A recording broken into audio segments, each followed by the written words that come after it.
देखिए बच्चों, अभी जो बेसिकली हम लोग टॉपिक पढ़ेंगे वो है कंस्ट्रक्शन कंपनी से रिलेटेड। अच्छा सुनिए बच्चों, पहले ध्यान से। मान लीजिए बच्चे, अगर गवर्नमेंट किसी भी तरह का कोई प्रोजेक्ट पास करती है, या आप ऐसे ले लो कि कोई भी कंपनी बच्चों जब किसी टेंडर को रिसीव करती है, एक एग्जांपल समझिएगा बच्चों। अगर मान लीजिए ये एक 4 लेन या एक हाईवे है,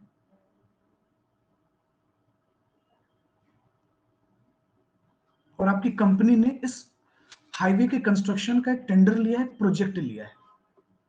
क्वेश्चन यहां ये आकर फंस रहा है, सर ये वर्क 1 साल में तो कंप्लीट होगा नहीं। मान लीजिए बच्चों कि इस काम को पूरा होने में फॉर एग्जांपल 4 साल का टाइम लगता है मिनिमम, मतलब हम लोग एक एग्जांपल समझ रहे हैं।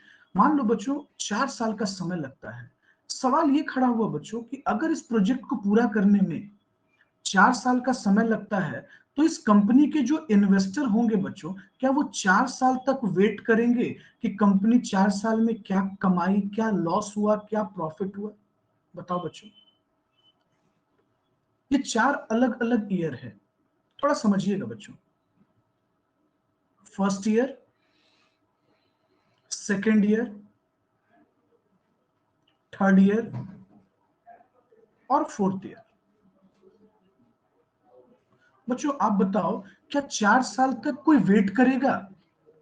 ये 4 साल तक जो इन्वेस्टर्स हैं, जो कंट्रीब्यूटरीज हैं बच्चों, शेयर होल्डर्स हैं, क्या वो वेट करेंगे कि कितना प्रॉफिट हो रहा है, कितना प्रॉफिट नहीं हो रहा है? क्या वो वेट करेंगे? नहीं सर, वो 4 साल तक वेट नहीं करेंगे बच्चों, नॉट पॉसिबल। एक बात बताइए, प्रॉब्लम यहां ये आ रहा है कि कहीं ना कहीं आप जानना तो चाहेंगे कि कंपनी इस फर्स्ट ईयर में क्या प्रॉफिट हुआ या बच्चों लॉस हुआ, इस सेकेंड ईयर में कंपनी के पास क्या प्रॉफिट हो रहा है, क्या लॉस हो रहा है, फोर्थ ईयर में बच्चों क्या प्रॉफिट हुआ, क्या लॉस हुआ? बोलो, जानना चाहोगे कि नहीं जानना चाहोगे? बिल्कुल सर, हम बिल्कुल जानना चाहेंगे। बच्चों इस टेक्निक में अब आप ये सोच रहे हो कि सर इस वर्क को पूरा होने में 4 साल लगेगा। बच्चों जब तक प्रोजेक्ट कंप्लीट नहीं हो जाता है, बच्चों प्रोजेक्ट कंप्लीट नहीं हो जाता है, आप कैसे जानोगे कि उस काम को, उस वर्क को पूरा करने में, उस प्रोजेक्ट को, उस हाईवे को बनाने में कंपनी को प्रॉफिट हुआ है या कंपनी को लॉस हुआ है? लेकिन बच्चों सवाल ये खड़ा हुआ कि मान लो इन्वेस्टर रुक भी गया। फॉर एग्जाम्पल बच्चों, हमारे देश में कंपनी एक्ट है, कंपनी लॉ है। एवरी ईयर कंपनी को बच्चों अपने प्रॉफिट और लॉस अकाउंट, अपने फाइनेंशियल स्टेटमेंट, बैलेंस शीट, सभी चीजों को सबमिट करना होता है ना? बोलिए हाँ या ना। तो सर कुछ तो ऐसा ऑप्शन ढूंढना पड़ेगा बच्चों, कोई ऐसा रास्ता निकालना पड़ेगा, एक ऐसी टेक्निक को खोजनी पड़ेगी जो टेक्निक आपको ये बता देगा कि वर्क भले पूरा नहीं हुआ हो, काम भले कंप्लीट नहीं हुआ हो, लेकिन कंपनी ने कितना प्रॉफिट जनरेट किया ये हमें पता हो जाए। बोलिए बच्चों, बोलिए हाँ या ना, क्या लगता है आप लोगों को? सोचो बच्चों, आप एक कंपनी में पैसे लगा रहे हो, आपने कंपनी में पैसा इन्वेस्ट किया है, निवेश किया है, आप वेट करोगे ना? बोलिए। लॉजिकल बात है आरती, जरा आप सोचिए, लॉजिकल चीज है ना? कोई भी इन्वेस्टर वेट करेगा। अच्छा 4 साल तो मैंने बहुत कम लिया। बच्चे बहुत सारे ऐसे प्रोजेक्ट होते हैं जिसको 10-10 साल पूरा हो जाता है, लग जाता है पूरा होने में। जैसे एग्जांपल ले लीजिए आप, जो जयप्रकाश नारायण जो ब्रिज बनाया गया है नया वाला गंगा नदी पर, उसको अप्रोक्स 10 ईयर से ज्यादा लग गया है। सोचिए, जो इन्वेस्टर, जो स्टेक होल्डर हैं, जिन्होंने पैसा लगाया बच्चों, क्या वो 10 ईयर्स तक वेट करेंगे? लॉजिकल है? सोचो ना, लॉजिकल है क्या? No sir. नहीं बच्चों, कोई भी इंसान परेशान हो जाएगा। और आपको पता है बेटा, जो कंस्ट्रक्शन कंपनी होती है उसमें 1-2 रुपया इन्वेस्ट नहीं होता है बच्चों, करोड़ों करोड़ और अरबों की कंपनी होती है बच्चों। एक ब्रिज का टेंडर पास होता है तो 200-300 करोड़ का होता है। आप सोचिए, वैसी कंपनी को बनाने के लिए एक हैवी फंडिंग चाहिए। जिन लोगों ने पैसा दिया है, लोन दिया है, वो वेट करेंगे 10 साल तक? नहीं वेट कर सकते, पेशेंस नहीं है लोगों में। आप भी नहीं रुक सकोगे, हम भी नहीं रुक सकेंगे, क्योंकि हम लोगों का पैसा लगा होगा उसमें। अब देखिए बच्चों, इस प्रॉब्लम का सॉल्यूशन ढूंढा गया है कॉस्टिंग के अंदर, कॉस्ट अकाउंटेंसी के अंदर एक टेक्निक डेवलप की गई है। यानी हम ये आपको समझाना चाह रहे हैं और माइंड मेकअप करना चाह रहे हैं कि हम लोग एक टेक्निक को पढ़ने जा रहे हैं, जिस टेक्निक में हम लोग उस हर एक साल के पीरियड में, भले बच्चे प्रोजेक्ट, जैसे एग्जांपल ले लो बच्चों, गंगा नदी पे जो ब्रिज बनाया गया, फॉर एग्जांपल अगर उसमें 20 पिलर्स हैं, एक साल में हम 2 ही पिलर बनाते हैं, तो एटलीस्ट हमें यह पता होना चाहिए कि हम उतने पार्ट में कितना प्रॉफिट कमा पाए, प्रॉफिट हुआ या लॉस हुआ। हम 50% ही काम किए, तो 50% में हमने कितना कमाया और कितना लॉस हुआ। तो इस टेक्निक को पढ़ेंगे और इस टेक्निक का नाम है कॉन्ट्रैक्ट कॉस्टिंग। आइए, तो आप थीम समझ गए हम लोग क्या पढ़ने जा रहे हैं। आइए बच्चों समझिएगा इसको। देखिए बच्चों समझिएगा थोड़ा सा प्रैक्टिकल। मान लीजिए आप लोग को 2 टीम में बाइफरकेट करते हैं, 2 टीम में। एग्जांपल ले लेते हैं कि आरती को फाइनेंशियल पार्ट दे दिया और नंदिनी को हमने थमा दिया ये कॉस्टिंग पार्ट। देखिए, तो आरती को अगर हम लोग जो फाइनेंशियल पार्ट देंगे बच्चों, तो ये ए लिमिटेड के एंटायर प्रॉफिट को बताएगी, मतलब कि कंपनी ने पूरा कितना कमाया, जो कि आप 11th में सीखते हो बच्चों, प्रॉफिट और लॉस अकाउंट। लेकिन जब नंदिनी को हम लोग कॉस्टिंग पार्ट देंगे, तो नंदिनी सिर्फ बताएगी कि उस पर्टिकुलर प्रोजेक्ट में, जैसे फॉर एग्जांपल मान लीजिए पटना में मेट्रो का प्रोजेक्ट आपको मिल गया, तो मेट्रो के प्रोजेक्ट में कितना प्रॉफिट हुआ और कितना लॉस हुआ, वो भी पूरा नहीं बच्चों, एवरी ईयर का बताते जाओगे आप। फर्स्ट ईयर में कितना, सेकेंड ईयर में कितना, थर्ड ईयर में कितना, फोर्थ ईयर में कितना। तो बच्चों जब ईयर वाइज प्रॉफिट बता रहे होते हैं प्रोजेक्ट पर, तो ये कॉस्टिंग का काम होता है। और जब इंटायर प्रॉफिट को हम जोड़ते हैं, तो ये फाइनेंस का पार्ट होता है। तो सर क्या हम लोग फाइनेंस पढ़ने जा रहे हैं? बिल्कुल नहीं बच्चों, वो तो तुम ऑलरेडी 11th में पढ़ चुके हो, प्रॉफिट और लॉस अकाउंट बनाना। तो तुमको पढ़ना है बीकॉम पार्ट थर्ड का पार्ट। अच्छा, मतलब सर एक एग्जैक्ट सेंस नहीं समझ पा रहे हैं, थोड़ा आपको दिक्कत हो रहा होगा। सुनिए अब हम क्या बताना चाह रहे हैं बच्चों। अब हम ले लेते हैं मेट्रो के प्रोजेक्ट को। मान लो ये जो कंपनी ए लिमिटेड है, ये आप लोग की कंपनी और आपने मेट्रो का प्रोजेक्ट लिया है। ठीक है, सुनते जाइएगा चीजों एकदम। बच्चों मेट्रो को पूरा करने में फॉर एग्जांपल 10 साल का समय लगना है, 10 इयर्स का टाइम लगना है आपको। कितने साल का? 10 साल का। सुनो, कॉस्टिंग का पार्ट नंदनी को टीम को दे दिया गया है। फर्स्ट ईयर मेट्रो का कुछ काम हुआ, सेकेंड ईयर कुछ हुआ, थर्ड ईयर कुछ हुआ, फोर्थ ईयर कुछ हुआ। तो बच्चों पहले साल मेट्रो के काम पर कितना प्रॉफिट हुआ या कितना लॉस हुआ, सेकेंड ईयर कितना प्रॉफिट हुआ, कितना लॉस हुआ, थर्ड ईयर कितना प्रॉफिट हुआ, कितना लॉस हुआ। इस तरीके से जो प्रॉफिट बताने का काम होगा वो कॉस्टिंग का होगा। लेकिन अब दूसरा सवाल कि आपकी कंपनी को एक काम तो कर नहीं रही है। मान लीजिए बच्चों, पटना में मेट्रो बना रही है, मुजफ्फरपुर में हाईवे बना रही है, दरभंगा में डैम्स बना रही है, एक एग्जांपल दे रहे हैं बच्चों, या मधुबनी में एयरपोर्ट बना रही है आपकी कंपनी। तो अब इंटायर प्रॉफिट की जब हम बात करेंगे, हर एक पूरा पूरा कंपनी के ओवरऑल प्रॉफिट का, तो ओवरऑल प्रॉफिट पे फाइनेंशियल पार्ट काम कर रही है। तो हम अभी हर एक कॉन्ट्रैक्ट के प्रॉफिट को कैलकुलेट करने की बात कर रहे हैं। अच्छा, अब देखिए इसमें आपको एक और चीज समझाना था। सर स्पेसिफिक ऑर्डर तो हम समझ गए, आप बात कर रहे हैं कि work wise work, work wise work. Okay sir, आपने फिर कहा under which each contract is treated as cost unit. बच्चों सुनना, सर हर एक वर्क को कॉस्ट यूनिट क्यों कहा जा रहा है? कॉस्ट यूनिट बच्चों, कॉस्ट यूनिट कहने का मतलब होता है वर्क, काम। यहां पर सेंस है बच्चों वर्क। बच्चों कंपनी क्या करती है कि हर एक वर्क को, हर एक प्रोजेक्ट को एक सेपरेट मानती है कि भाई एयरपोर्ट के प्रोजेक्ट से मैंने कितना कमाया, पटना के 4 लेन से मैंने कितना कमाया, मेट्रो के प्रोजेक्ट से कितना कमाया। ओवरऑल नहीं जानना है बच्चों, हमको हर एक काम का पैसा कैलकुलेट करना है। इसलिए कहता है कि treated as cost unit and cost are accumulated. देखिए एक शब्द यहां यूज किया है, cost are accumulated and ascertained separately. अच्छा सर इसका क्या मतलब है? बच्चों जब हम मेट्रो के प्रोजेक्ट को पूरा कर रहे होंगे तो मेट्रो को बनाने में जितना भी लागत लगेगा वो हम मेट्रो पे एडजस्ट करेंगे बच्चों, ना कि मधुबनी के एयरपोर्ट पे खर्च को बैठा देंगे, बिल्कुल नहीं। और अगर हम मधुबनी में जब एयरपोर्ट बना रहे होंगे तो वहां के एयरपोर्ट का खर्च वहीं जोड़ेंगे और उसी प्रोजेक्ट पर जोड़ेंगे। इसलिए कहा जाता है कि कॉस्ट आर एक्यूमुलेटेड, मतलब जिस सेक्शन का खर्च हो उसी पे बैठाओ। अच्छा बच्चों एक बात बताओ, एक एक पर्सन अपने बेटी की शादी कर रहा है, बेटी की शादी, और बेटी की शादी का खर्चा, और बेटा कभी शादी करता है और कह देता है कि भाई बेटे की शादी में इतना लगा। बच्चों क्या ये सही तरीका है? आप अगर बेटे की शादी कर रहे हैं तो आप बेटे की शादी के खर्च बताइए, और बेटी की शादी करते हैं तो उसका खर्च बताइए। क्या हम मिक्सअप करते हैं कभी? बिल्कुल नहीं करते हैं ना बच्चों, चीजों को सेपरेटली ट्रीट करते हैं ना। जब पेरेंट्स हम लोगों को स्कूल में पढ़ाते हैं, अच्छा बच्चों आवाज जा रही है आप लोगों को?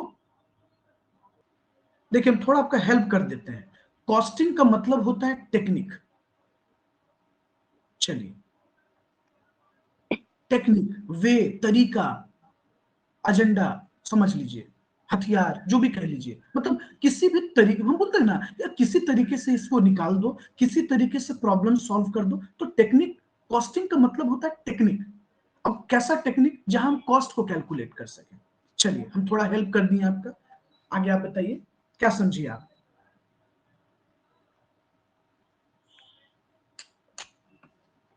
बोलिए नंदिनी, बोलिए, आवाज नहीं आ रही है, बोलिए।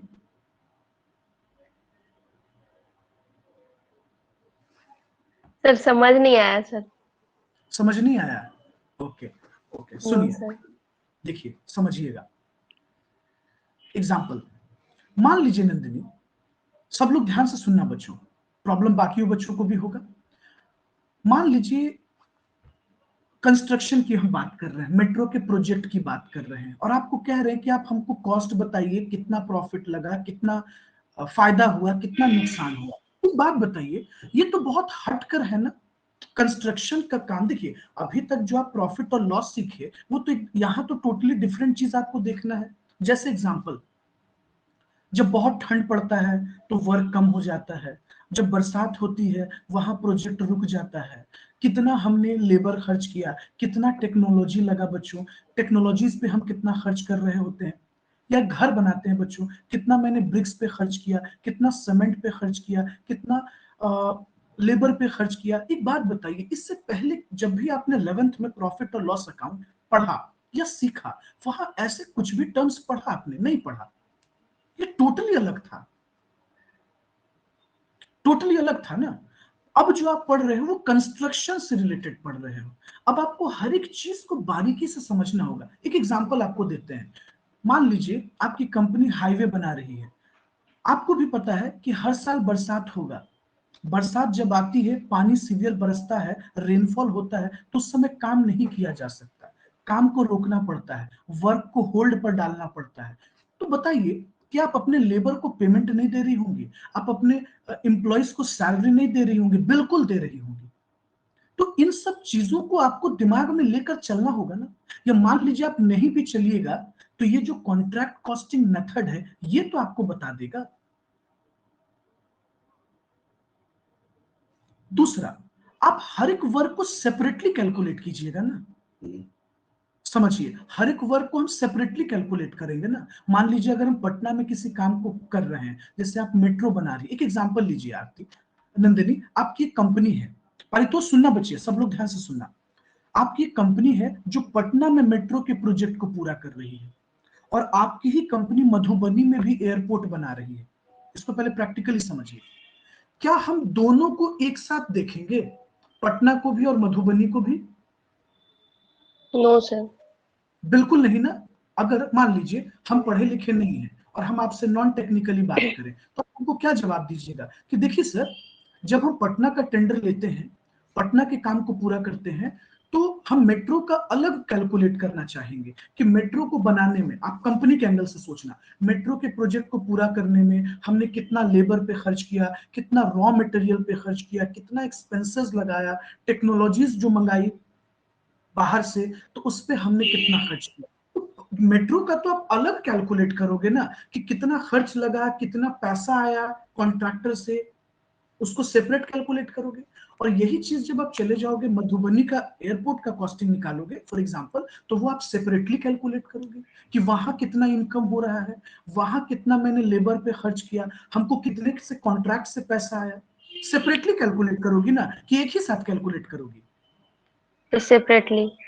हाँ, अब देखो, अब एक और सवाल खड़ा हुआ कि सर जब हम पढ़ते हैं तो हम एक टेक्निकल वे में पढ़ते हैं। बच्चों, एक अनपढ़ इंसान भी प्रॉफिट और लॉस अकाउंट निकालना जानता है, भले बस फर्क इतना है कि वो बेचारा सिस्टमेटिक नहीं बनाएगा कि डेबिट कॉलम और क्रेडिट कॉलम, वो बस ऐसा करता है कि टोटल खर्च को एक जगह जोड़ देता है और इनकम को एक जगह जोड़ देता है और माइनस कर देता है। लेकिन सवाल ये खड़ा हुआ कि अब आप एक टेक्निक सीखने जा रही हो ना, आप एक तरीका सीखने जा रहे हो, आप एक मेथड सीखने जा रहे हो। समझो बच्चों, आप एक तरीका सीखने जा रहे हो, तो उसी तरीका, उसी मेथड, उसी टेक्निक को हम कहते हैं कॉन्ट्रैक्ट कॉस्टिंग। एक चीज देखिए बच्चों, हम लोग जब घर पे भी खाना खाते हैं, फॉर एग्जांपल देखिए ना, ये मम्मी खाना देती है तो बड़ कभी कभी इनफॉर्मल वे में आपको लंच मिल जाता है।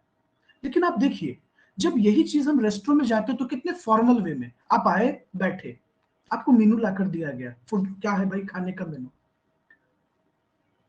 पानी लाकर आपको सर्व किया गया, फिर एकदम मैनर से पूरा आपका फूड आता है। देखिए, घर पे भी मिल रहा है खाना, वहां भी मिल रहा है, लेकिन दोनों में डिफरेंस क्या है, टेक्निक को लेकर। रेस्टोरेंट में एक प्रॉपर टेक्निक फॉलो हो रही है ना बच्चे, लेकिन घर पे नहीं हो रहा है। क्या हम घर पे खाना नहीं खा रहे हैं? बिल्कुल खा रहे हैं। तो मैं हमको बताने का आपका मतलब क्या है, इस बात को समझिए। हम आपको इस एग्जांपल से ये समझाना चाह रहे हैं कि आप अभी एक टेक्निक सीखने जा रही हो, एक मेथड सीखने जा रही हो। वो मेथड, जिस मेथड में हम एक कंस्ट्रक्शन कंपनी जो 4 लेन हाईवे, डैम्स, ब्रिज, एक एग्जांपल लीजिए, जिस कंपनी ने बुर्ज खलीफा को बनाया होगा, दुबई की जो दुनिया की सबसे बड़ी इमारत है, टॉलेस्ट इमारत है, क्या वो एक दिन में बना होगा? बिल्कुल नहीं सर। एक दिन छोड़िए, एक साल में नहीं बन सकता सर।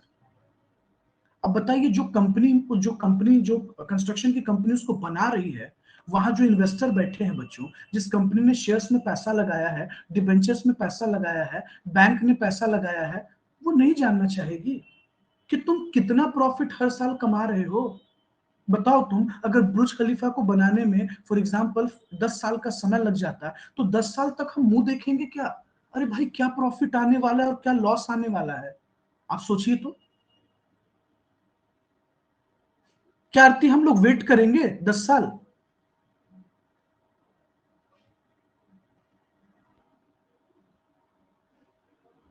आवाज जा रही है? Yes sir. चलो बोलो दिवाकर, क्लियर हो गया बुआ? Yes sir. चलिए नंदिनी, आरती बोलिए, Paritosh, yes sir. Yes sir. Ujjwal clear हुआ? Yes sir.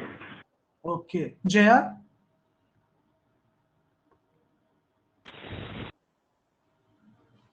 Jaya, Manali, yes sir, clear है।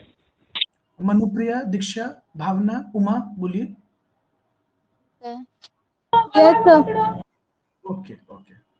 अब आइए बच्चों, अब आप सोच रहे होंगे कि सर तो फिर इतना टेढ़ा मेढ़ा क्यों बात आप लिख दिए। देखिए बच्चों, हम लोग जो बात कर रहे थे तो एक मदर लैंग्वेज में चीजों को समझ रहे थे, लेकिन जब कॉस्ट अकाउंटेंसी पेपर में डिस्क्रिप्शन दिया गया, जो रिसर्च स्कॉलर्स हैं उन्होंने इस चीज को इसी टेक्निक में बताया बच्चों, तो अब टेक्निकली तो चीजों को जानना जरूरी होता है। सर सिंपल भी कह देते कि कॉन्ट्रैक्ट कॉस्टिंग एक मेथड है। कॉस्टिंग शब्द क्यों किया? अरे बच्चों, कॉस्टिंग की दुनिया में मेथड को कॉस्टिंग कहते हैं, क्योंकि मेथड का मतलब भी एक तरीका होता है, कॉस्टिंग का मतलब भी टेक्निक होता है। अच्छा सर, फिर स्पेसिफिक ऑर्डर शब्द क्यों लगा दिया गया? लिख देते स्टेप वाइज स्टेप। बच्चों, जब रिसर्च स्कॉलर ने इसको लिखा तो उन लोगों ने स्पेसिफिक ऑर्डर शब्द का इस्तेमाल किया बच्चों। अब जैसे फॉर एग्जांपल दवाई, मेडिसिन, अब तुम कहोगे कि सर मेडिसिन ही क्यों है? भाई, जिन्होंने इन्वेंशन किया उन्होंने दवाई का नाम मेडिसिन दिया इंग्लिश में, तो दुनिया ने क्या सीखा? मेडिसिन। वही बात है बच्चों, तो सर सिंपल आप ऐसे भी बोल सकते थे कि कॉन्ट्रैक्ट कॉस्टिंग एक मेथड है जिसमें हम लोग हर एक टेंडर, हर एक प्रोजेक्ट, हर एक वर्क के खर्च को एक जगह जोड़ देते हैं, सेपरेटली एसरटेन करते हैं। अच्छा बच्चों, एसरटेन का मतलब होता है कैलकुलेट करना, जानना। हम क्या करते हैं? कैलकुलेट करते हैं फॉर ईच कॉन्ट्रैक्ट। अब तुम कहोगे कि सर आप टेंडर क्यों नहीं लिखे? देखो बच्चों, एक्चुअली होता क्या है ना, जो कंस्ट्रक्शन कंपनी वर्क लेती है ना, वो कॉन्ट्रैक्ट करती है। देखिए हम लोग डे टू डे भाषा में बोल देते हैं ठेका, लेकिन एक्चुअली वो सामने वाले पार्टी से बच्चों कॉन्ट्रैक्ट साइन होता है कि इस काम को पूरा करने के लिए हम आपसे पैसा ले रहे हैं, इसलिए लैंग्वेज के टर्म्स में उसको कॉन्ट्रैक्ट कहते हैं बच्चों। बोलिए, यहां तक होप सो क्लियर होगा, आपने लिख लिया होगा। अब देखिए, अब सवाल ये खड़ा हुआ, सर एक बात बताइए, पार्टीज टू कॉन्ट्रैक्ट, कॉन्ट्रैक्ट में कितने पार्टीज होते हैं?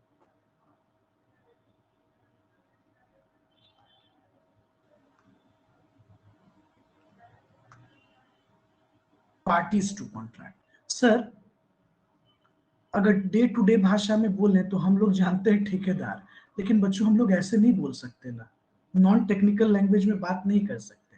देखो बच्चों, एक होता है contractor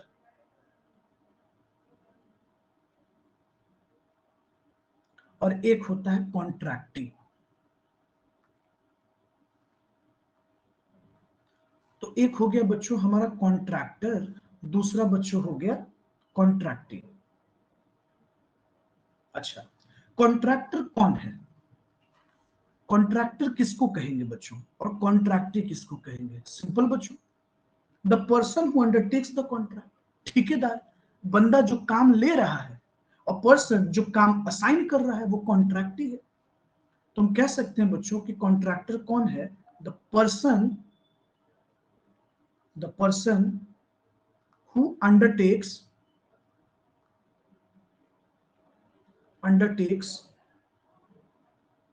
the contract, who undertakes the contract, जिसने काम लिया बच्चों। सिंपल, आप अपने लैंग्वेज में बोलोगे तो कह दोगे ठेकेदार। समझे? अच्छा, कॉन्ट्रैक्टी कौन है बच्चों? जो वर्क दे रहा होता है, जो काम असाइन करता है। अब बच्चों कॉन्ट्रैक्टी कोई भी हो सकता है, आप भी कॉन्ट्रैक्टी हो सकते हो, national highway authority of India भी हो सकती है, एयरपोर्ट अथॉरिटी ऑफ इंडिया भी हो सकती है। बच्चों जब आप मेट्रो का प्रोजेक्ट ले रहे होते हो तो गवर्नमेंट आपकी कॉन्ट्रैक्टी हो जाती है। The person who assign the contract,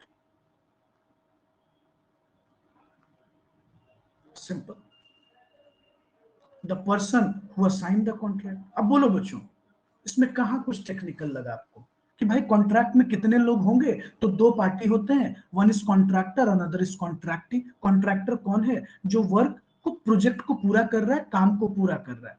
अगर ठेठ में बात करें तो ठेका को पूरा कर रहा है। कॉन्ट्रैक्टी कौन है? जिसने काम दे रखा है। अब देखिए, अब आप बार बार सोचोगे, सुनो बच्चों, तुमको बार बार यही लग रहा होगा क्योंकि हम एग्जांपल में रोड, हाईवे और डैम्स की बात कर रहे हैं। नहीं बच्चों, हम लोग सिर्फ इसी को थोड़े पढ़ने वाले हैं, हम लोग इसके अंदर बहुत चीजों को पढ़ेंगे, इंजीनियरिंग प्रोजेक्ट को भी पढ़ेंगे। अब आप बोलोगे कि सर ये कॉन्ट्रैक्ट कॉस्टिंग जो मेथड आप हम लोग को सिखाइएगा, अभी आपने सीखा नहीं है बच्चों, ध्यान दीजिएगा, आप अभी सीखेंगे, अभी 2-3 दिन लगेगा आपको इस बात को सीखने में। तो सर ये टेक्निक किस इंडस्ट्री में अप्लाई होगी, कौन सी इंडस्ट्री इस टेक्निक का यूज करेगी, ये भी तो बता दीजिए। आइए बच्चों, हम लोग इस पर भी बात करते हैं। ये बताइए, यहां तक कोई दिक्कत है किसी को?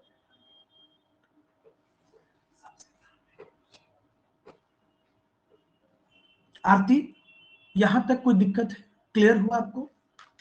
Yes sir. Okay. Nandini? Yes sir. Paritosh? Yes, sir. Okay. Ujjwal? Yes sir. Diwakar? Jaya? Yes, sir. Manali? Yes sir. Manupriya? Yes sir, clear है। Okay okay. Bhavna? Uma? Yes sir. Yes. Good. अच्छा, आप लोग साथ साथ लिख रहे हो ना, नोट डाउन भी कर रहे हो ना कॉपी पर? Yes, sir. Yes, sir.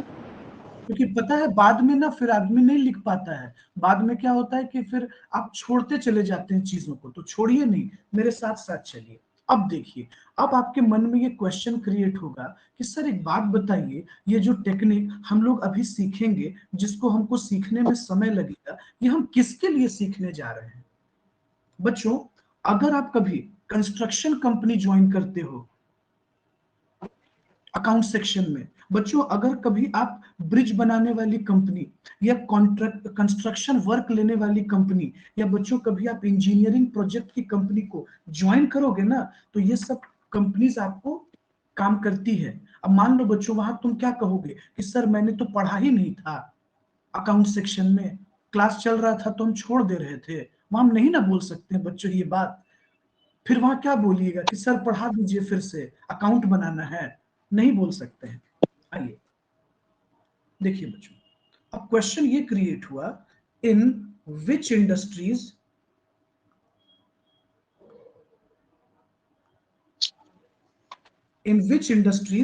Contract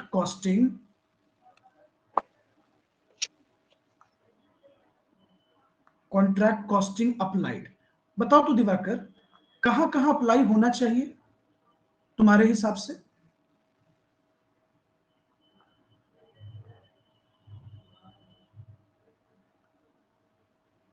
construction of building,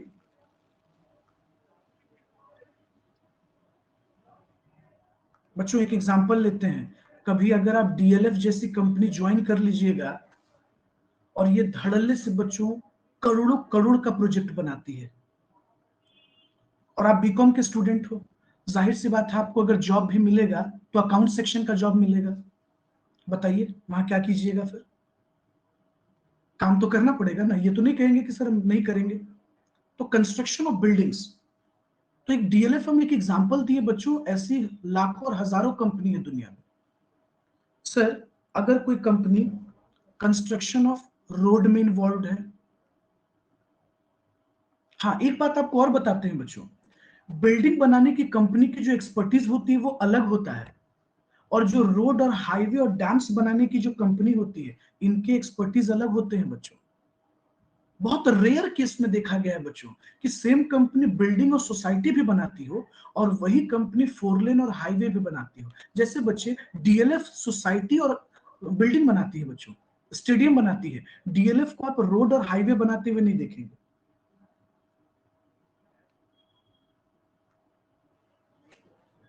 bridges, जब ब्रिज बनता है बच्चों।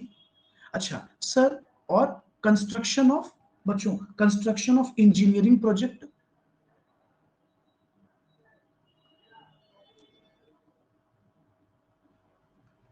इंजीनियरिंग प्रोजेक्ट जैसे बच्चों अगर हम बात करें विंड मिल्स, आप लोग पढ़ते होंगे बच्चों, साइंस में आपने पढ़ा भी होगा, विंड मिल्स देखा होगा, वो बड़ा बड़ा फैन लगा होता है बच्चों, ये इंजीनियरिंग प्रोजेक्ट है।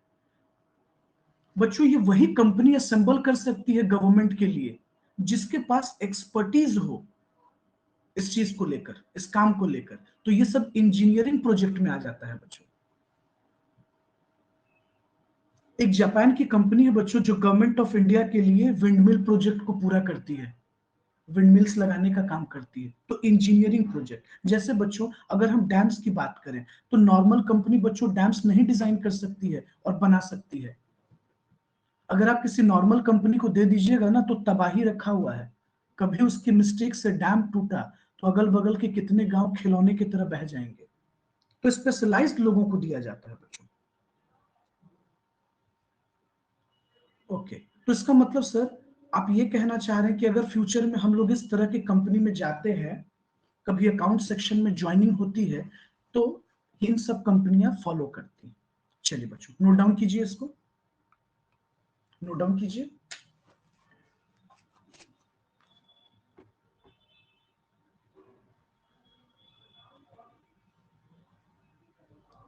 नोट डाउन कीजिए बच्चों।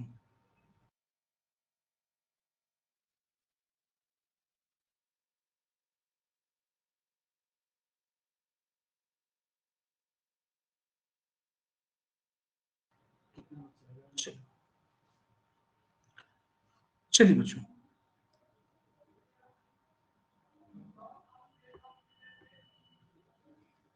यहां तक नोट डाउन कीजिए, फिर हम लोग आगे चलेंगे। अच्छा एक बात बताइए, थोड़ा सा सब लोग अपना दिमाग खर्च कीजिएगा बच्चों। आपने जो कुछ भी पढ़ा अभी अभी आपने कुछ भी नहीं पढ़ा, मतलब बहुत माइनर सा चीज सीखा। थोड़ा बताएंगे कि अगर हम आपसे पूछते हैं कि बच्चों कॉन्ट्रैक्ट कॉस्टिंग का आपको क्या क्या फीचर्स दिख रहा है इतना कुछ पढ़ने पर, तो आप क्या क्या बोलिएगा? आरती बताइए तो, अगर आपसे पूछा जाए कि कॉन्ट्रैक्ट कॉस्टिंग का क्या कैरेक्टर है, क्या फीचर्स है?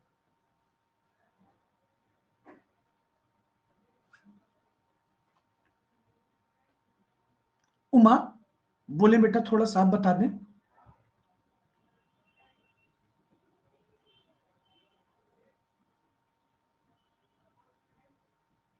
आवाज जा रही है? Am I audible? Yes, sir. बताइए।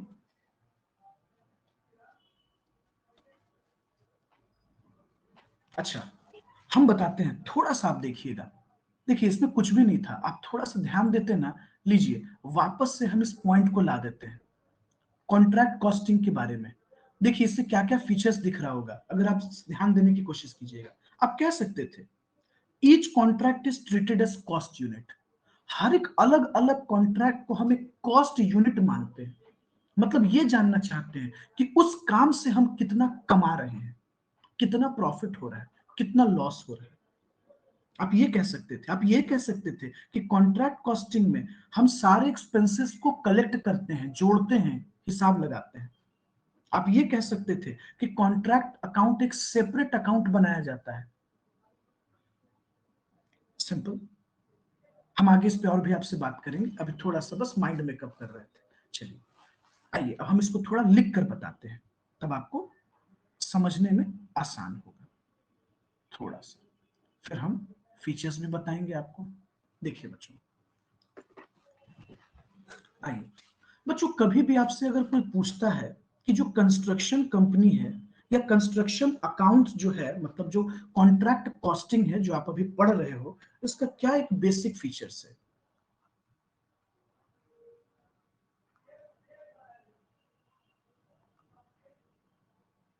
Basic features of contract costing.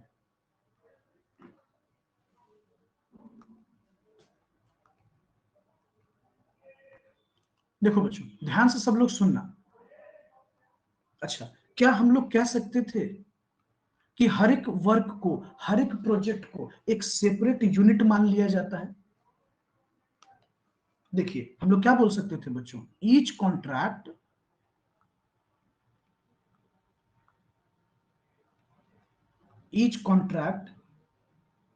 is treated as cost unit। बोलिए बच्चों, बोल सकते थे? हाँ सर, बिल्कुल बोल सकते थे। बच्चों ये जो कंपनी होती है, जो कंस्ट्रक्शन कर रही होती है, हर एक कॉन्ट्रैक्ट को एक सेपरेट कॉस्ट यूनिट मानती है। अच्छा, कॉस्ट यूनिट शब्द आपको थोड़ा सा एडजस्ट नहीं हो पा रहा होगा, आपको लग रहा होगा सर क्या बोल रहे हैं कॉस्ट यूनिट। देखिए कॉस्ट यूनिट कहने का मतलब बच्चों, ये देखिए, अब इसको सिंपल लैंग्वेज में समझिए। वर्क, प्रोजेक्ट, काम, हर एक काम को, हर एक टेंडर को, हर एक ठेके को अलग काम ट्रीट किया जा रहा है, सबको मिलाया नहीं जा रहा है बच्चों, सेपरेटली ट्रीट की जाती है, जो मैंने पहले भी आपसे बात किया। अच्छा, हम लोग ये भी तो कह सकते थे बच्चों, ऑल कॉस्ट, हर एक खर्च बच्चों, पाई पाई बच्चों, एक एक पाई, एक एक चवन्नी, एक एक फूटी कौड़ी एक साथ जोड़ते हैं। All cost are accumulated, are accumulated and ascertained। ascertained। देखिए बच्चों, छोटे से छोटे खर्च को जोड़ा जाता है बच्चों। अगर एक नेल जिसको आप कांटी बोलते हो ना, अगर उसको अब उसका भी इस्तेमाल किया गया होगा तो उसको भी ऐड किए जाएंगे बच्चों। हर एक पेट्रोल डीजल हर एक एक्सपेंसेस को ऐड किया जाएगा, कुछ भी नहीं छोड़ा जाता है बच्चों। हर एक तरह के एक्सपेंस को हम लोग कैलकुलेट करते हैं, हर एक तरह के एक्सपेंसेस को हम लोग इसमें जोड़ते हैं, समझिएगा। तो ऑल कॉस्ट आर एक्यूमुलेटेड। अच्छा, एक्यूमुलेटेड क्यों कह रहे हैं सर? एक्यूमुलेटेड शब्द का मतलब तो जोड़ना होता है। देखिए यहाँ जमा करना होता है। तो बच्चों जब तक आप सारे कॉस्ट को कलेक्ट नहीं करोगे तब तक आप अकाउंट बना सकते हो? बताओ आप। और कलेक्ट कहां से होगा? उसके लिए आपको कैलकुलेट करना पड़ेगा ना। जब तक आप कलेक्ट नहीं करोगे, उसको कैलकुलेट नहीं करोगे, तब तक आप कॉन्ट्रैक्ट अकाउंट बना नहीं सकते। सिंपल सी बात है। आइए अब देखिए, हर एक कॉन्ट्रैक्ट के लिए हम लोग क्या करते हैं? सेपरेट अकाउंट प्रिपेयर करते हैं। यही तो आपको पढ़ना है बच्चों। A separate account is prepared for each contract। देखिए बच्चों, ये हम आपको इसलिए इतना बता रहे थे ताकि आपको ये पता हो कि हमको पढ़ना क्या है। ये बच्चों हर एक वर्क का, हर एक प्रोजेक्ट का हम लोग एक सेपरेट अकाउंट प्रिपेयर करते हैं। बोलो बच्चों, फीचर्स पे बताओ।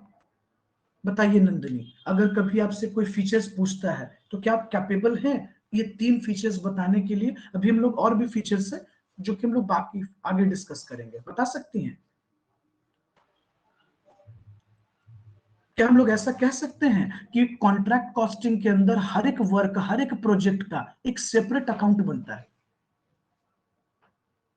पारितोष बोलिए। सर। Yes sir. उज्जवल समझ में आया? Diwakar? Yes sir. Jaya? Yes sir, बोल सर। ओके। मनाली, मनुप्रिया, दीक्षा? यस सर, बोल सकते हैं। ओके। Yes, sir. भावना, उमा, आरती? Yes, sir. Yes sir. Okay okay.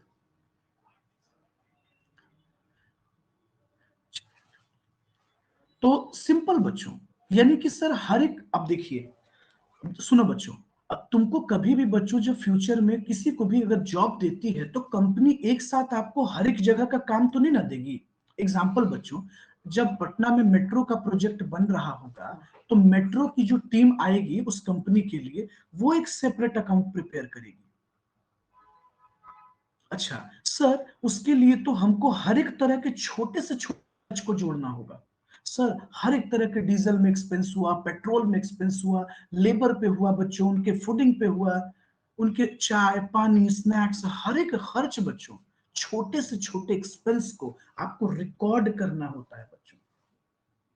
Even so बच्चों मैं आपको बता दूं कि अगर आपकी कंपनी कुछ ईटा मंगवाई होगी ना बच्चों, ब्रिक्स, अगर इसके कुछ पार्ट टूट गए होंगे, डिस्ट्रॉय हो गए होंगे, तो इसको भी आपकी कंपनी रिकॉर्ड करेगी।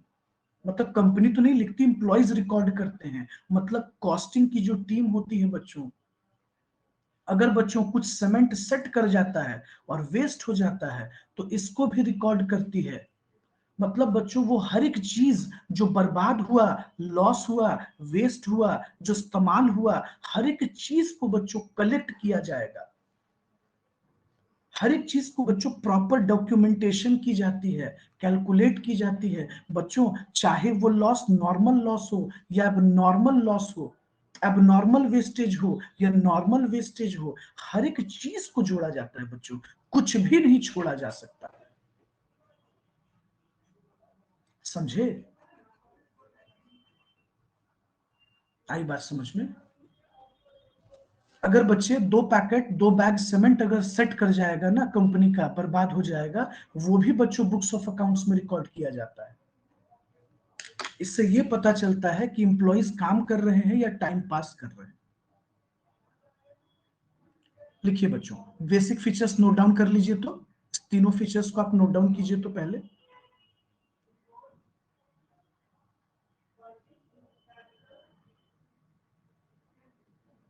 बच्चों नोट डाउन कीजिए, फिर हम लोग आगे चलेंगे।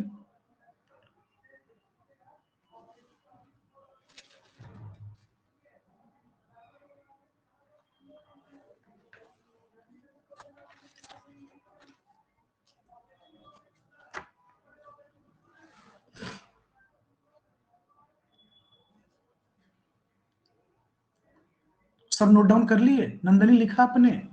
पारितोष, उज्जवल, हो जया गया। सबने लिखा? Yes sir. हो गया। ओके, चलो मनुप्रिया नोट डाउन करो, आरती, उमा, भावना, दीक्षा लिखो जल्दी जल्दी। कर लिए सर। ओके ओके सर लिख लिए। ओके, आरती लिखा आपने? दीक्षा आपने लिखा? यस सर, लिख लिए। Yes sir.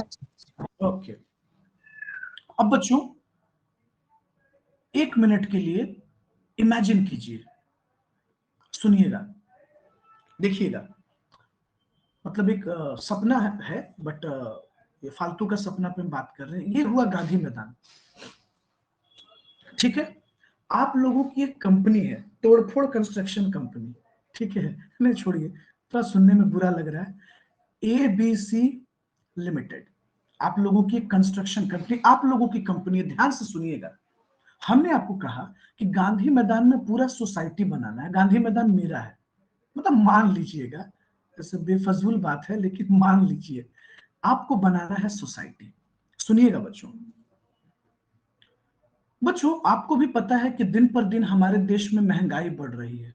कभी सीमेंट के प्राइस फ्लक्चुएट कर जाते हैं, कभी बच्चों मोटर का प्राइस फ्लक्चुएट करता है, कभी कंक्रीट का प्राइस फ्लक्चुएट करता है, बच्चों लेबर अपने चार्जेस को बढ़ा देते हैं, बच्चों आयरन का प्राइसेस फ्लक्चुएट करता है, हर एक चीज बढ़ रहा है, हाँ या ना?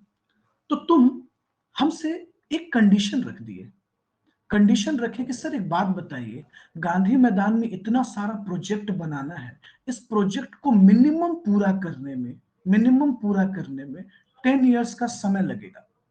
हम बोले ओके गुड, तो आपने प्राइस बता दिया, हमने उस प्राइस पे हम एग्री भी हो गए।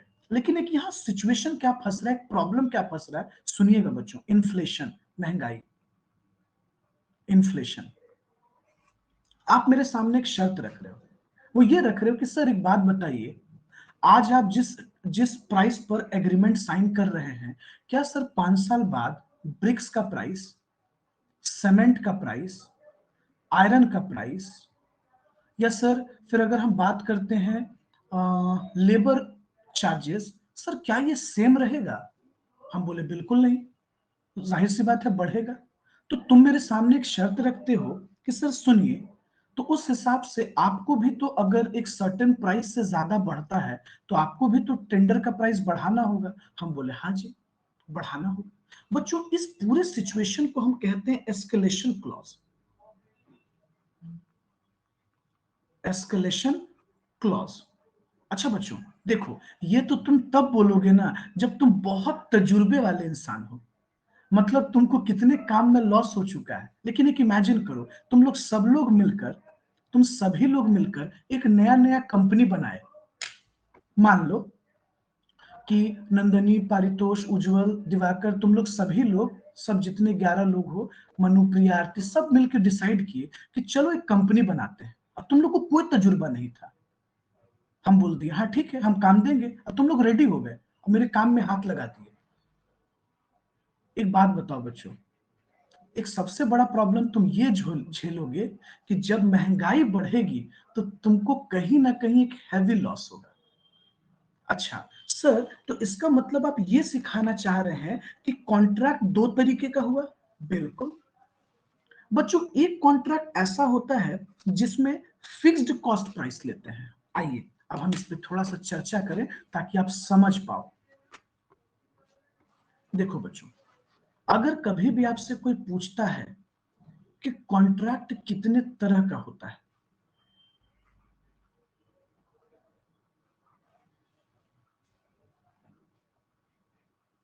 टाइप ऑफ कॉन्ट्रैक्ट, तो पता है बच्चों, आप सबसे पहला जवाब देना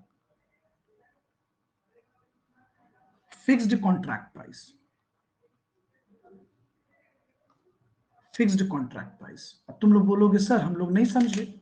सुनो देखो, हमने कहा तुम लोगों से कि ये गांधी मैदान में 6 बड़ी बड़ी इमारतें बनानी है, सब कुछ बता दिया, इस तरीके से बनाना है, ऐसा लुक होगा, ऐसा डिजाइन होगा। मैंने आपको कहा कि ये हम तुमको 200 करोड़ रुपया देंगे, फॉर एग्जाम्पल 200 करोड़ रुपीस आपको पेड करेंगे और आप लोग को बनाना है। अच्छा बच्चों, मैंने तो फिक्स्ड प्राइस बोल दिया ना, मैंने आपको क्या कहा कि ये 6 इमारतें आपको बनानी है और इस 6 बिल्डिंग और इस पूरे काम के बदले हम आपको 200 करोड़ का पेमेंट करने जा रहे हैं। तो बच्चों, जब कॉन्ट्रैक्टर और कॉन्ट्रैक्टी के बीच, देखिए आप लोग हो गए कॉन्ट्रैक्टर, हम हो गए कॉन्ट्रैक्टी, तो मैंने क्या बोल दिया, मैंने एक फिक्स्ड प्राइस रख दिया आपके सामने। मैंने आपके सामने क्या रख दिया, एक फिक्स्ड प्राइस रख दिया है। तो बच्चे, जब कॉन्ट्रैक्ट में एक फिक्स्ड कीमत हो जाए तो इसको हम फिक्स्ड कॉन्ट्रैक्ट प्राइस कहते हैं। अब इसमें 2 शर्तें होती हैं बच्चों, सोच सुनना ध्यान से। 2 शर्तें क्या हो सकती हैं? अगर तुम लोग इन्फ्लेशन को, महंगाई को कंसीडर करके चलोगे तो ये कहलाएगा विथ एस्केलेशन क्लॉज, और अगर तुम लोग महंगाई को कंसीडर नहीं करोगे तो ये कहलाएगा विदाउट एस्केलेशन क्लॉज। अच्छा, गुड। अच्छा सर, मतलब कुछ लोग इन्फ्लेशन को कंसीडर करके चलते हैं और कुछ लोग इन्फ्लेशन को कंसीडर नहीं करते हैं। अच्छा, दूसरा बच्चों, दूसरा कॉन्ट्रैक्ट सुनना। एक होता है बच्चों कॉस्ट प्लस प्रॉफिट कॉन्ट्रैक्ट। अच्छा sir, cost plus profit contract का क्या मतलब हुआ? आप क्या कहना चाह रहे हैं? देखो बच्चों, अब एक एग्जांपल देते हैं। आप लोग नए नए वर्क स्टार्ट किए थे, आप लोग का दिमाग डरा हुआ था कि पता नहीं क्या प्रॉफिट होगा, क्या नहीं होगा, कहीं हम लोग गलत तो सर का टेंडर एक्सेप्ट नहीं कर रहे हैं। तो तुम लोगों ने मेरे सामने क्या शर्त रख दिया कि सर सुनिए, हम लोग पूरा काम करते जाएंगे और आप हमको धीरे धीरे इसका कॉस्ट दे दीजिएगा, और इस 6 बिल्डिंग बनाने के बदले में, इस मेहनत करने के बदले में आप एडिशनल हमें 5 करोड़ रुपीस दे दीजिए, 5 CR दे दीजिए। अगर बच्चों हम इस शर्त पे मान जाते कि इस बिल्डिंग को बनाने का जो कॉस्ट है वो हम आपको पे कर देंगे और अलग से आपको प्रॉफिट दे देंगे 5 CR। बच्चों, जब ऐसे कंडीशन पे अगर हम आपके साथ काम करते तो ये कॉन्ट्रैक्ट कहलाता कॉस्ट प्लस प्रॉफिट कॉन्ट्रैक्ट। आई बात समझ में बच्चों? क्या कहलाता? Cost plus profit contract.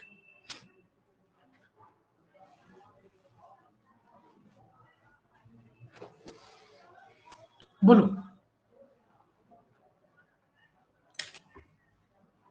बोलिए नंदनी, समझ में आया? Paritosh, yes sir. Ujjwal, yes sir. Diwakar, बोलो बाबू, अजय, यस सर, आ गया। मनाली, यस सर, आ गया। भावना, यस सर, आ गया। Yes, okay, sir. उमा, आरती, यस सर। यस सर, आ मनु, गया। गुड। Yes sir. अब देखो, तो तुमको हम बना दिए आज ठेकेदार, ठेठ में बोले तो। अब देखो, फ्यूचर में कभी भी टेंडर लेना तो इन्फ्लेशन को हमेशा कंसीडर करके चला जाता है बच्चों। एस्केलेशन क्लॉजेस को कहते हैं कि इससे सर्टेन अगर महंगाई बढ़ती है तो हमें इस तरीके से फुलफिल करना पड़ेगा। तो विथ एस्केलेशन क्लॉज और विदाउट एस्केलेशन क्लॉज। बच्चों, इसको लिख लीजिए कि कॉन्ट्रैक्ट 2 तरीके का होता है। एक को हम कहते हैं फिक्स्ड कॉन्ट्रैक्ट प्राइस और दूसरे को कहते हैं cost plus profit contract. Fixed में 2 होता है, विथ एस्केलेशन और विदाउट एस्केलेशन। आप लोग के टीम में कुछ लोग इंजीनियरिंग माइंड के थे। फॉर एग्जांपल, मान लीजिए दिवाकर को, उज्जवल को, इन लोगों को, कुछ पारितोष को मान लीजिए पहले से इंजीनियरिंग आइडिया था। ठीक है, सुनिएगा मेरी बात को, पहले समझिएगा हम क्या बोलना चाह रहे हैं। इन सब ने कहा कि यार हम लोग 1 साल में प्रोजेक्ट पूरा कर देंगे, विद इन ईयर। आप लोग मान गए। अब मान लो रियलिटी ऐसा है कि हो सकता है। फॉर एग्जांपल बच्चों, क्या ऐसा हो सकता है कि अगर इस ईयर में देखिए 3 बात हो सकती है, थोड़ा सा सोच कर देखिएगा, आप लोग थोड़ा सा समझने की कोशिश कीजिएगा। या तो बच्चे ये 6 बिल्डिंग को, ये जितनी भी इमारतें हैं, आप लोग 1 साल में बना दो, 1 ईयर में, 1 साल में कंप्लीट कर दो। या बच्चों ये भी तो हो सकता है कि 1 साल में कंप्लीट नहीं हो, ये कंप्लीट नहीं हो, इनकम्प्लीट रह जाए, इनकम्प्लीट रह जाए। अच्छा देखो, अब हम एक प्रैक्टिकली सवाल करते हैं, शायद तब तुमको समझ में आएगा। मान लो बच्चों, ये मैंने आपको 200 करोड़ का प्रोजेक्ट दे दिया है। सुनना,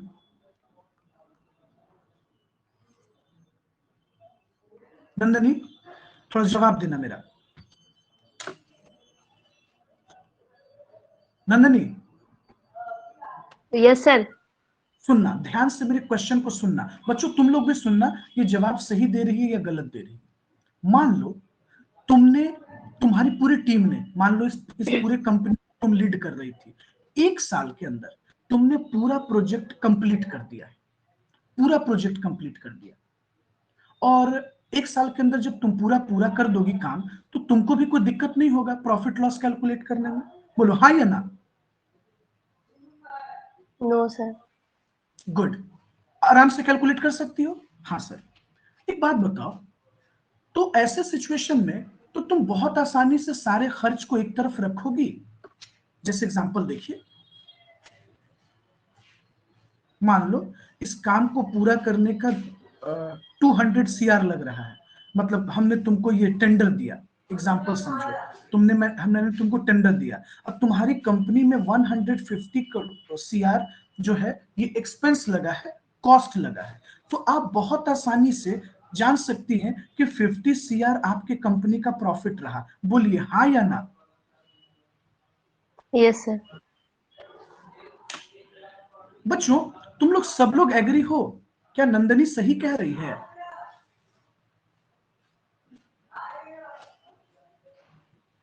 मनु, भावना, दीक्षा, लॉस होगा ना। लॉस होगा कैसे? देखिए देखिए, मैंने दो बातें कहा, ध्यान से सुनिएगा। मैंने जो टेंडर दिया आपके कंपनी को वो 200 CR का था, और आप इस प्रोजेक्ट को पूरा करने में 150 CR लगा, तो 50 CR तो प्रॉफिट हो गया, जो कि तुम बहुत आसानी से कैलकुलेट कर लिए, वो भी तब जब वर्क 1 साल में पूरा हो गया तब ना। लेकिन हम क्वेश्चन में चेंज करते हैं, एक क्वेश्चन में चेंज करते हैं, इस काम को ये 1 साल में पूरा ही नहीं हुआ। अब बताइए तब आप कैसे जान लीजिएगा, है ना? अब ये प्रॉब्लम लग रहा है ना आपको कि सर तब हम कैसे निकालेंगे? ये तब सबसे बड़ा प्रॉब्लम आपके लिए बन जाएगा कि सर अगर वर्क पूरा नहीं हुआ तब हम कैसे कैलकुलेट करेंगे कि प्रॉफिट कितना हो रहा है और लॉस कितना हो रहा है। तब हमारे लिए लिटरली बच्चों ये टफ टास्क बन जाएगा। बोलिए हाँ या ना। अब देखिएगा बच्चों, अब हम आपको सबसे मेन बात बता रहे हैं जो हम लोगों का पूरा सब्जेक्ट मैटर है। पता है बच्चों, ये जो पहला सिचुएशन हम लिए ये तो सच में बहुत आसान है सर। ऐसे सिचुएशन में तो किसी भी कंपनी को प्रॉफिट निकालना और लॉस कैलकुलेट करना कोई बड़ी बात नहीं, लेकिन दिक्कत कब आता है जब वर्क इनकम्प्लीट होता है। देखिए, आइए अब हम लिख कर बताते हैं, सब लोग ध्यान से सुनिएगा बच्चों। देखिएगा बच्चों, कंप्यूटेशन। सर एक बात बताइए, जब हमको किसी कंपनी का प्रॉफिट निकालना होता है, computation of profit in contract, तो देखिए हम लोगों के साथ टोटल कितना सिचुएशन होता है बच्चों, पहले समझिएगा आप लोग। देखिए पहला सिचुएशन जो मैंने आपके एग्जांपल लिया, व्हेन कॉन्ट्रैक्ट कंप्लीट हो गया,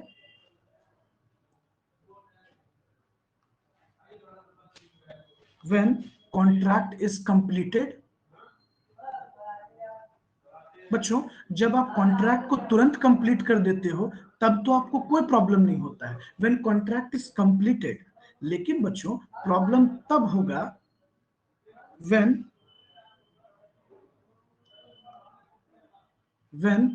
contract is incomplete.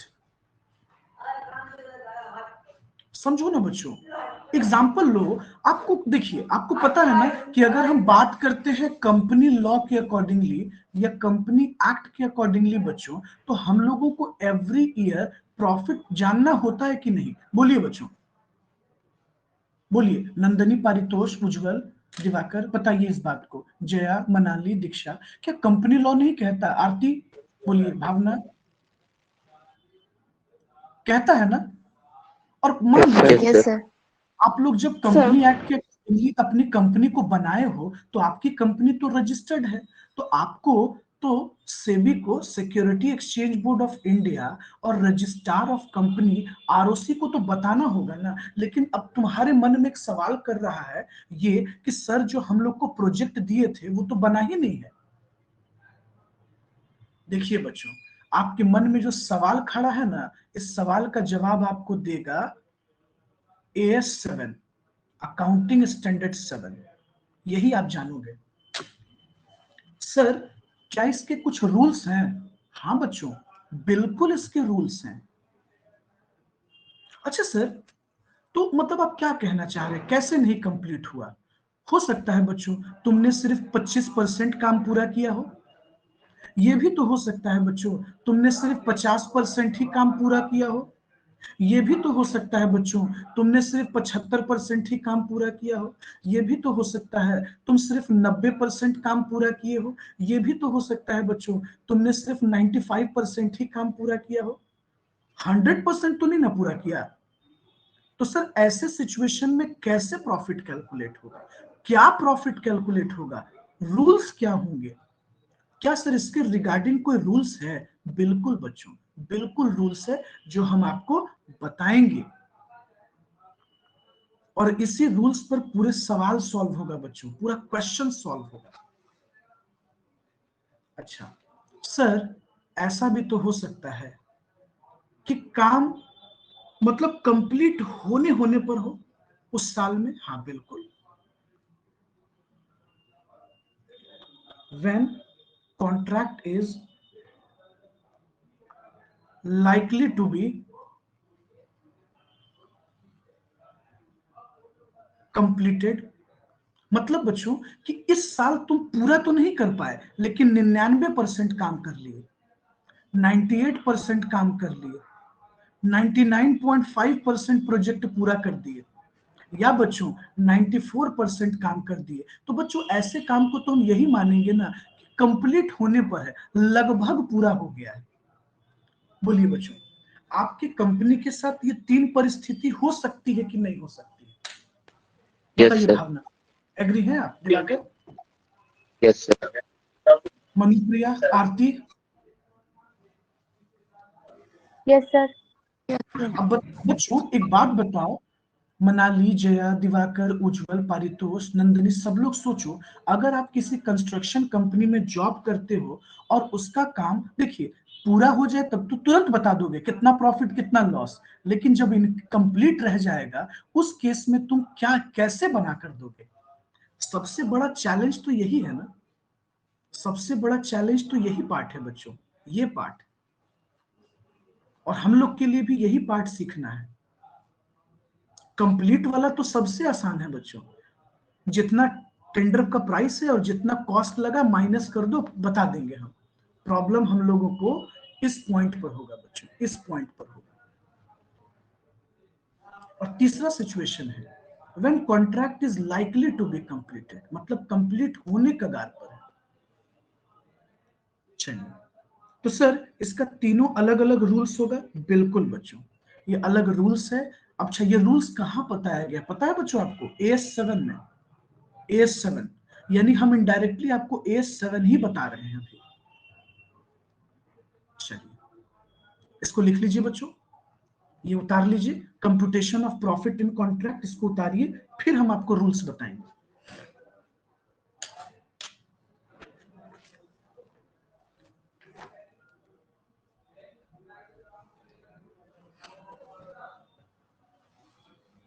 उतारिए, note down कर लीजिए।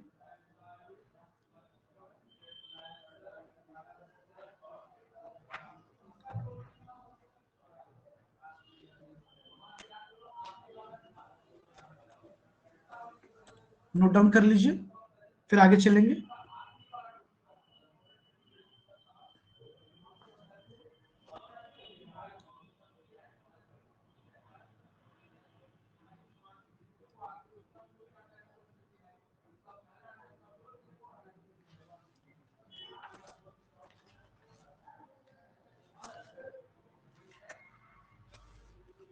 नोट डाउन किया? अच्छा पारितोष, एक जवाब दीजिए हमको फिर से। अगर आपसे कभी Yes, कोई पूछता है कि कॉन्ट्रैक्ट कॉस्टिंग क्या है, तो क्या बताइएगा? क्या है कॉन्ट्रैक्ट कॉस्टिंग? कॉन्ट्रैक्ट कॉस्टिंग है जिसका सर हर एक प्रोजेक्ट का अलग से सेपरेट अकाउंटिंग करते हैं, सेपरेट गुड अकाउंटिंग करते हैं। गुड। अच्छा, सेपरेट अकाउंटिंग करते हैं, मतलब यस सर। सबसे इंपॉर्टेंट बात पे आप ये फोकस करना चाह रहे हैं कि हर एक प्रोजेक्ट को हम अलग कैलकुलेट करते हैं कि उस पर यस कितना सर। प्रॉफिट है। गुड। अच्छा, और सर तो अब कॉस्ट यूनिट, हाँ इस कॉन्ट्रैक्ट को बोलिए। सर कॉस्ट यूनिट में ट्रीट करते हैं। ओके, कॉस्ट यूनिट में ट्रीट करते हैं। गुड, ठीक यस है। सर, इस कॉन्ट्रैक्ट को। अच्छा, तो उस हिसाब से तो ये पता चला कि अगर हमको हर एक कॉन्ट्रैक्ट का, हर एक ठेके का प्रॉफिट और लॉस जानना हो, तो उस काम के हर एक छोटे से छोटे खर्च को भी जोड़ना होगा, यस सर। है ना? Yes sir.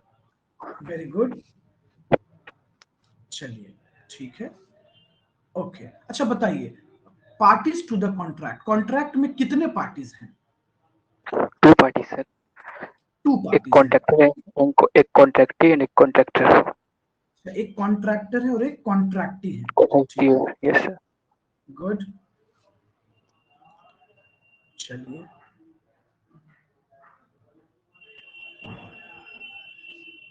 नंदनी, जरा आप बताइएगा कि ये जो कॉन्ट्रैक्ट कॉस्टिंग है, इसको किस इंडस्ट्री में अप्लाई किया जाता है? मतलब इस टेक्निक को हम यूज करेंगे कि आप इस्तेमाल कीजिएगा, या कौन इंडस्ट्री इस्तेमाल करेगी?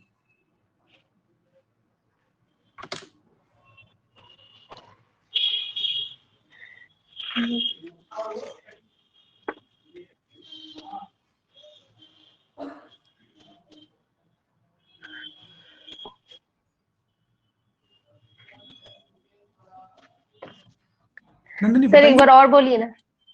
हम ये पूछे बेटा कि इन विच इंडस्ट्रीज, किस तरह की इंडस्ट्रीज में कॉन्ट्रैक्ट कॉस्टिंग का इस्तेमाल होगा? इन विच इंडस्ट्रीज कॉन्ट्रैक्ट कॉस्टिंग अप्लाइड, मतलब जो मेथड आप सीखोगे, पढ़ोगे, जो भी आपने पढ़ा यस सर। नहीं, मेथड को किस तरह की इंडस्ट्री इस्तेमाल करती है?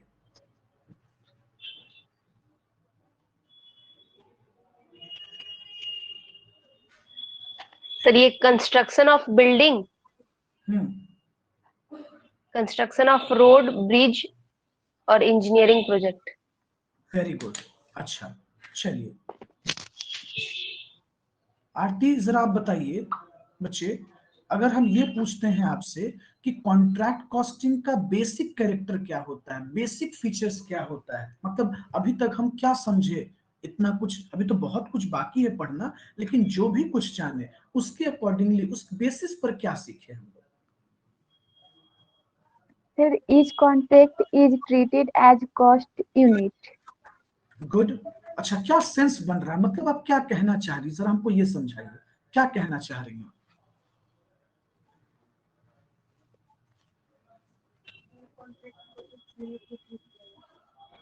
बताइए बच्चे।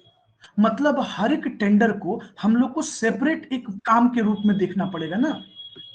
Yes, sir. कॉस्ट यूनिट का मतलब हो रहा है वर्क। हर एक टेंडर को, हर एक प्रोजेक्ट को एक अलग काम की जगह देखना होगा।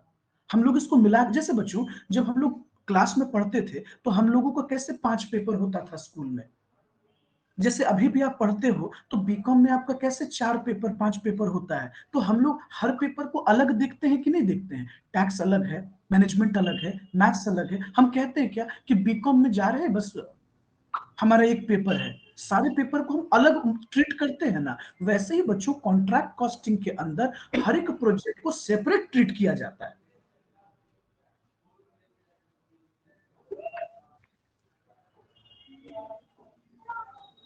समझे? Okay. Yes, sir. चलिए,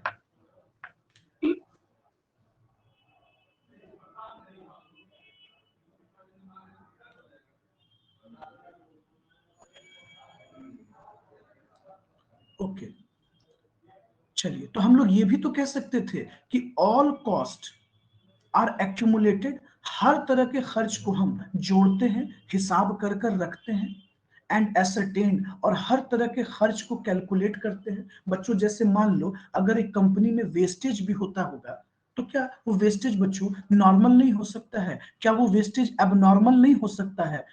मान लो ना, एक एग्जांपल ले लो बच्चों, कंपनी की एक गलती से या किसी स्टाफ की एक गलती से एक बड़ा नुकसान हो गया। एग्जांपल लेते हैं, देखो शायद तुम लोग को समझ में आ जाए। मान लो बच्चों, तुम्हारी कंपनी रेलवे ब्रिज बना रही थी। अच्छा, ब्रिज भी कैसा था? तो रेलवे ब्रिज। एग्जांपल देखना बच्चों, रेलवे ब्रिज।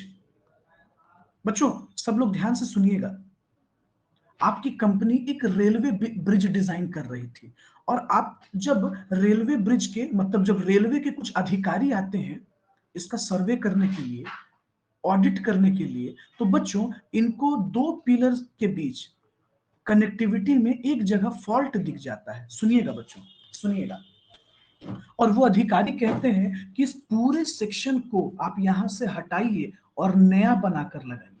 अब मेरी बात को सुनिएगा, फॉर एग्जाम्पल इसको कंस्ट्रक्ट करने में 1 महीना लगा आप लोगों को, तो बच्चों 1 महीना लगा, इसका मतलब देखिए पैसे भी तो लगे होंगे। 1 महीना सिर्फ समय नहीं लगा होगा बच्चों, आपका रॉ मटेरियल लगा, लेबर लगा, एक्सपेंसेस लगा, हर तरह के खर्च लग गए। अब चूंकि रेलवे का प्रोजेक्ट है आपको मानना पड़ गया, आप हटा दिए, लेकिन बच्चों ये लॉस तो गया ना आपके पॉकेट से, आप लोगों का पैसा तो बर्बाद हुआ।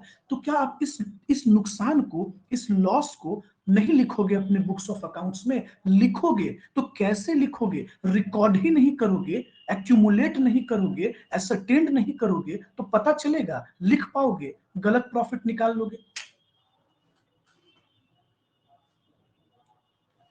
एग्री हो तुम लोग इस बात से? Yes sir. बच्चों अगर तुम्हारी कंपनी छोटे से छोटे नुकसान को नहीं जोड़ेगी, नहीं लिखेगी, नहीं कैलकुलेट करेगी, तो सही प्रॉफिट कभी पता चलेगा बच्चों? तुम्हारी कंपनी हमेशा एक सपना की दुनिया में जी रही होगी, सपनों की दुनिया में जिसमें गलत प्रॉफिट होगा। लॉस तो हो ना गया सर, आपकी कंपनी का बर्बादी तो हो ना गया। इसलिए हम लोग कहते हैं बच्चों कि ऑल कॉस्ट आर एक्यूमुलेटेड, हर एक खर्च को एक्यूमुलेट करते हैं और एसरटेन करते हैं। अच्छा, उसके बाद देखिए बच्चों, कहता है सेपरेट अकाउंट इज प्रिपेयर्ड, एक सेपरेट अकाउंट प्रिपेयर करना होता है। मतलब आप हर एक चीज के लिए एक सेपरेट अकाउंट प्रिपेयर कर रहे होते हैं फॉर ईच कॉन्ट्रैक्ट, हर एक कॉन्ट्रैक्ट के लिए एक अलग अकाउंट आप प्रिपेयर कर रहे होते हैं। यही तो हम लोग सीखेंगे। बताइए बच्चों, आज कोई दिक्कत, यहां तक कोई भी प्रॉब्लम है? No sir. गुड। अब आपके मन में क्वेश्चन आ रहा होगा कि सर सबसे इंपॉर्टेंट तो वो रूल्स है, यानी वो रूल्स जानना हमें जरूरी है। ये बताइए, यहां तक आइडिया लगा? यहां तक कोई प्रॉब्लम है?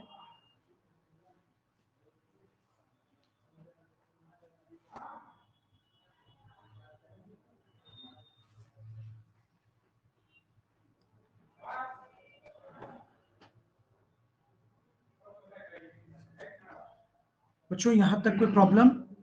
Manali? No no sir. Sir. ठीक है, No, Paritosh, sir. Nandan, no Diksha, sir. Aarti समझ में आया? Manupriya, Ujjwal, Bhavna? Yes, sir. Okay,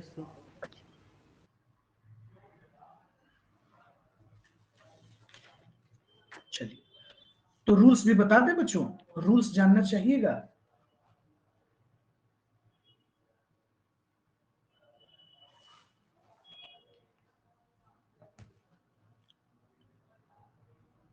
rules भी बता दें?